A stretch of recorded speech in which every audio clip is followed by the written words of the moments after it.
So let's start looking at some stuff and bugging right. out. So I'm starting with something real local, but it is kind of great. Okay. And I think it speaks to our core audience, which is this. Yeah, man. And I this is sent cool. I sent that to Roger because I had Roger recently on the Blast Furnace podcast. And I was like, yo, check this out. And he was like, yo, send me that. And then he posted it up on the Agnostic Front IG, I think. Yeah. But yeah, that's easy, you know. That's just I took the photo that who took it? I'm being stupid. That's Randall Underwood. Randall Underwood's photo. Sorry, I just had a little brain fart there. That's like, you know, obviously the United Blood cover and like the bigger version of the United Blood cover. And I just went into John Varvatos and stood, you know, back, and I kind of lined up where, you know, you can see like on your screen on the left-hand side, like towards the top where there's that duct where I kind of lined up. Yeah, that's still there. Duct. That duct work is which is still there. Yeah. So that was like my focal point. Yeah. That was like my focal point of, okay, that's where that is, and so that's where the speakers were. So Yep. So it was just like, you know, it's a before and after in one shot. Yeah, you know? I really like this one a lot because it's a real, because on some of the shots, things around it kind of look the same, and you're just sort of like, this happened, this scene from this film happened here, but everything around it's still the same. This one's very cool. It's like this has both the worlds. Paul Kostabi mentioned it. Is that right, Paul? That is really awesome if that's the case. He says Hilly Crystal found the dead boy's master in that duct. Really? That is wild. That's crazy. That is wild. Wow. Yeah, man. And he would know. Yeah. Paul would know.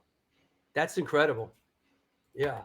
I don't even like going in there, though. I don't even like going into John Varvatos and looking up. It's like, oh god. Oh, it was on it. It was on the duct. You know what? Here's a Dead Boys tie-in. While Paul brought up the and you know, I asked Cheetah Chrome when I was doing the Michael Lago film, I believe, and I was interviewing him, and off the record we were talking, and I was sort of ragging on the John Varvatos thing and saying, yeah, it sucks, you know. He said, you know what? At least it's not a bank or a cell phone store or a Starbucks. Or at least they're keeping somewhat of the legacy alive with the stuff on, and that totally changed my perspective on it to like, you know what? All right. And we're kind of pandering to the audience here, but this is kind of cool. This is Fallout. Tell us where this is. That's at the band shell in Central Park. What is it? The Nuremberg band shell? It's called Nuremberg band shell, right? Yeah, I was with you that day. Okay, so I did this with you. You did this with me, right? And this is young Pete Steele and what is it? Keith Alexander. Yeah, this is Pete Steele from Carnivore's first band, Fallout, when they played the Nuremberg band shell. In Josh Silver on keys, is that right? Yes, 100%. Yeah. So and Louis Beto on drums. Right, and that's the day. So since we're here, this is a day that we did together because I told Jimmy, you know, I shot a bunch of videos in that area. This is another one that we figured out, you and me. Black number one video. The trees grow, they cut off some limbs, and they transform a little bit. That's right. But there's certain things that kind of don't change. Right. Like the double big split of the two trunks and all that stuff. And what I didn't know, what you told me, was that that's the Life of Agony guys up in the tree. That's right. Yeah, I didn't know that until you told me that, which is an added cool little thing. Yeah, and this is video.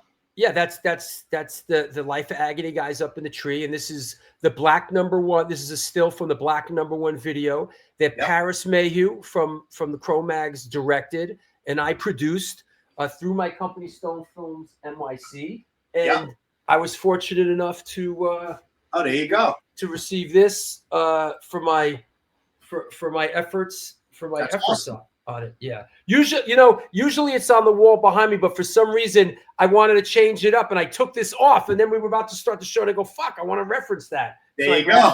So I grabbed it and put it over here, but that was. Yeah, I never would have found that tree. It's like to find a tree in Central Park. It's like I never would have found that shit. Yeah, and while we're kind of on the Pete Steele tip, this is like a real Brooklyn shot. Tell us about this one. Shit, I'm not sure. That's got to be early '90s with his crazy Mad Max car.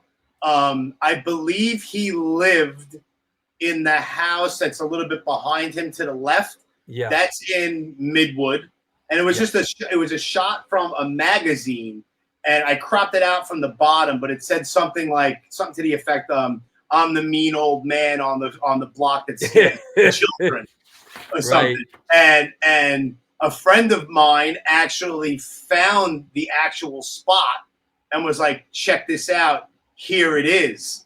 So I'll get help from some people, especially like a lot of the Delta Bravo guys. I'm like, no shit. So me and my daughter one day, it was like a couple of Sundays ago, she's like, we were like bored. She's like, oh, we can go Delta Bravo stuff. So she comes along with me all the time. So cool. I just stood at that exact angle. I took my shots and superimposed him right where it is. Now, like the only thing, like, I don't know, you could see towards the top, there's like a light pole that kind of fades out. That was not there originally when it was taken. The tree in the back is basically the same. The green little awning on that door is different. Now it's like, whatever. But all the windows and the wrought iron railing all line up. That's the exact spot. Things